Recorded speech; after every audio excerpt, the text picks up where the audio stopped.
you've been a bad boy.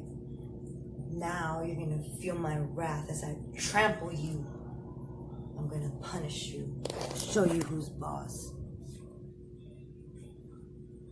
So, I'm gonna get some lighting. Oh, there we go. So, my name is Goddess Orchid, or the Orchid Goddess. I actually got into the BDSM world about 5 years ago, but wasn't officially a dom until about 3 years ago. So how it officially started was, to be honest, I was on house arrest and needed to find a source of income. I met some guy on Facebook, and I figured, oh, maybe I can, figure out a way to make money off men. How I used to, in prison, we used to call it trick writing. So basically, I had strangers that would sponsor me. I was on these pen pal sites, and I'd have pen pals that write me, and I would talk to them on the phone, and they would put money in my books because I had no one taking care of me. So I figured if I could do that in prison, I could do that easier on the outs. So I meet this guy on Facebook, and I thought he was a regular, what we call a trick. And he actually ended up being a non-vanilla. Now, I did not know none of these terms at that moment. I was very, very, very green to that world. But I've had experience when I was younger, as young as 14 years old, experimenting with my first boyfriend, making him wear lingerie and, sticking shit up his ass. Yeah, I was already curious about that. But anyways, fast forward. So I'm talking to this guy on Facebook, and he starts teaching me about this different world, and starts asking me if I could be dominant towards him and aggressive. And I'm like, what do you mean? And he told me he was into dominatrixes.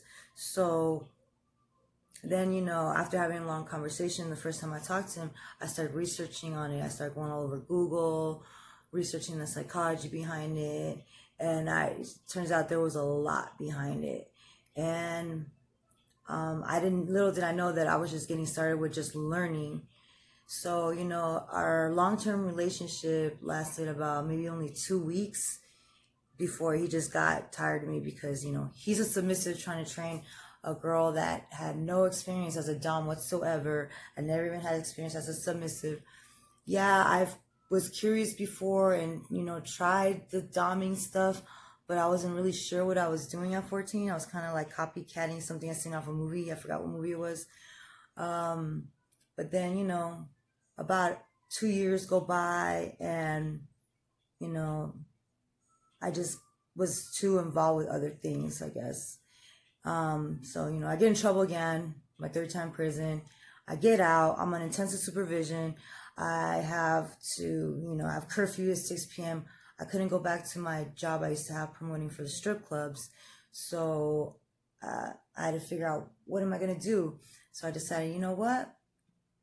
Before I got to prison, I thought, I want to try being a dominatrix, because I had remembered, the guy on Facebook that was a submissive. He had tried to train me to be a dom, but I guess it failed. I actually read this interesting book in prison called The Art of Seduction. And that's what actually changed my way of thinking and everything. Like, a lot of things in my mindset changed. And then from there on, I was able to start looking at life and seeing things a different way. So then I used everything that I learned in that book to actually, when I got out, I started posting ads. And, I went from there. I started meeting people online. While I was posting ads, I was also still learning, researching. I found out about this new website. Well, I guess it wasn't new, but it was new to me, called FedLife. Started getting involved with the BDSM community online. And also in my city, there was a meeting every Friday. We call it the Munch. I actually started networking with people in person. Started getting, I was actually trying to meet a mentor, but I never got to meet a mentor. And I read so many articles back to back saying similar stuff, that the average successful dominatrix has these following qualities. One, she has been a submissive before. 2, she's had a Dom or Dominatrix mentor. And 3, she's had experience in the dungeons. I've had none of those 3. Until this day, I don't. I've never worked in a dungeon. I've never had a mentor. My mentoring has been watching YouTube channels, whatever I can find on BDSM. I recently got into the Findom stuff because, I lost my job promoting for the strip clubs because of this pandemic. I couldn't get my stimulus check, couldn't get unemployment. I was a hot mess. So I had to do what I had to do. I like to be aggressive, dominant, in control, make up my own rules. Plus, I get to use my acting skills. I see it's like acting, so, I don't know. I've always been really into psychology. And I don't know, anything that has to do with psychology, like something about it, it really, really, really just exercises my brain. And it's a new realm. I'm still learning. There's so much more to it than regular escorting. Like regular escorting, the girl goes in the room, she fucks or sucks the guy, and she's done in less than 5 minutes, and that's all there is. Full service, blowjob.